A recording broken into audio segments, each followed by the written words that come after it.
Hello and welcome, my unripened bananas and cream cheese. It's SJB here, and this is the closest video that I'm gonna make in a long time to BTD science. I used to make these all the time, and honestly, I fell off them for a long time. But I realized I was gonna make a video about Homeland Defense and talking about how Homeland Defense actually worked, and I realized, do I even know how this thing works?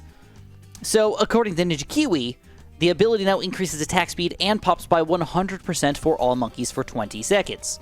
And this one originally gives plus 50% attack speed and pops for a short time.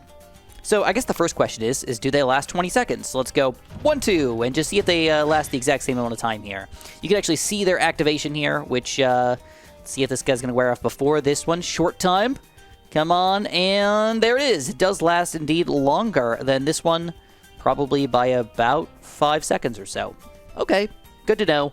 Call to Arms does not last as long as Homeland Defense. Next thing we need to know is how does this thing work? So to understand how this thing works, we need a control. So I'm going to run this test for 20 seconds exactly. As soon as the 20 seconds is over, I will delete the balloons. And we're going to look at this pop count here. We got 562. Exact numbers don't matter to me. I just want to get a good feeling of what I'm actually going to expect out of these towers. So a little over 500. Okay, next up, we're going to run this test again, but this time around, we're going to use this ability. So I'm going to wait just a few seconds here to get the balloons kind of on the screen here. And we're going to run this for, again, 20 seconds. All right, so there ends our test right there. We get 1,208.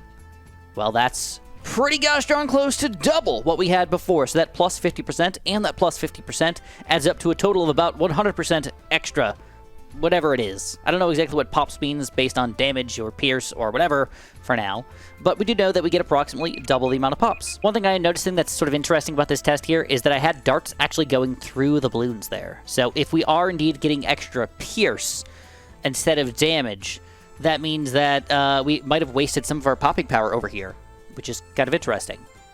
But I have to rerun this test because I forgot to time it. And after all is said and done, we get 2,150 pops, which is approximately 4 times our original triple dart amount, which means actually the math, at least based on this, kind of makes sense. Especially if we're missing a few extra darts in there, this makes sense. We get double the amount of popping power with a 4th here, and quadruple the amount of power with a Homeland Defense. Delicious. So what happens to blue balloons when we get this guy going? Well, we definitely don't do extra damage, so we must be doing extra pierce. So let's test out his pierce. The easy way to test this out is just by sending out 4 balloons at once, and you can see that we pop 3 of them, not 4 of them. Now when we use this guy, I'm going to send out 5 balloons. So let's see if we can go through all, actually, let's see if we can go through 6 here.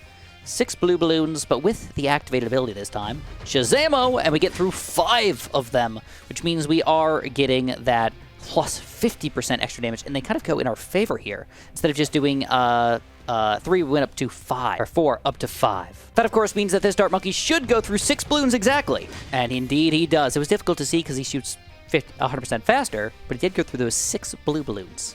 All right, everything is falling into place now. So that means we understand how dart monkeys work, but that does not mean we understand how other towers are going to work here. So instead, we're going to test out a mortar. I went for a rapid reload mortar with increased accuracy. We're going to run this test for 30 seconds, and this is just our, again, our base test to make sure that we understand how many pops we're getting here before we do anything else to him with these upgrades. After 30 seconds, we got just over 1,000 pops.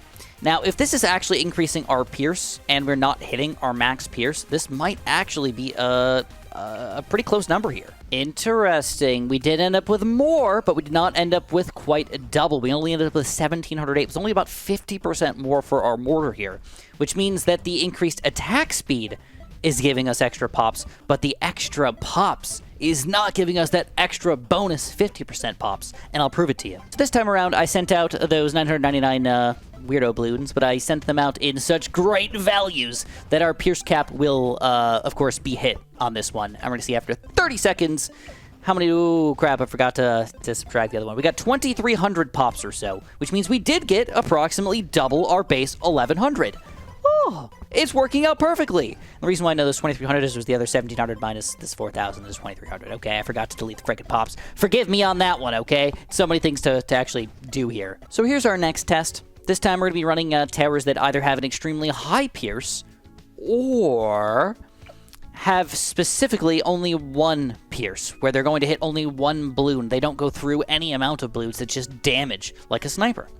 So here's our base test here. We're going to run this guy for, again, 20 seconds. And after 20 seconds, we get about 500 pops for this guy and about nearly 5,000 for this boomerang. What's going to happen when we use this ability now? Kind of like watching these glaives just bounce around like this. It's actually kind of fun. But as far as popping power goes, let's wait this out. I got another 5 seconds here. I don't want to screw up this test. And after 2, 1, 0, we are donezo, and we get 780, which was a smidge more, probably from the speed, and about 3,000 more, so about 4,000 more, but not double.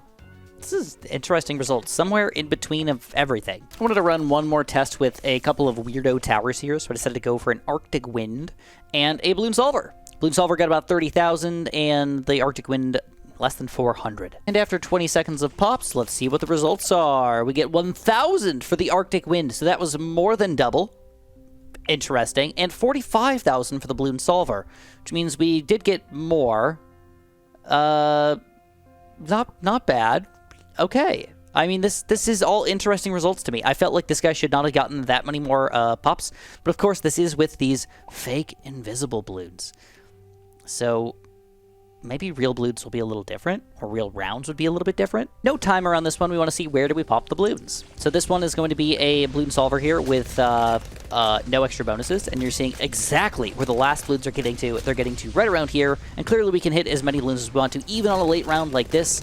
So the furthest ceramic is going to make it just to the bottom of this area right here. Let's do that one more time, but this time around we're going to use our call to arms. See if that's going to change things up a little bit. Of course, we get to time it this time where we actually get to use it at the right time here and see if this is going to help us pop these any faster or better.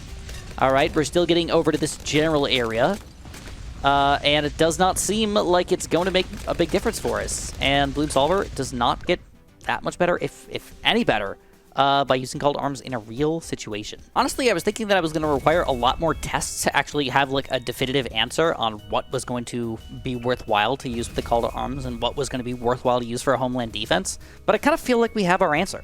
Homeland Defense is twice as good as call to arms, if not a smidge more than that, because it does allow us to get that extra, few extra seconds of ability time. And towers that are going to be most benefited by this are towers that need extra pierce, basically.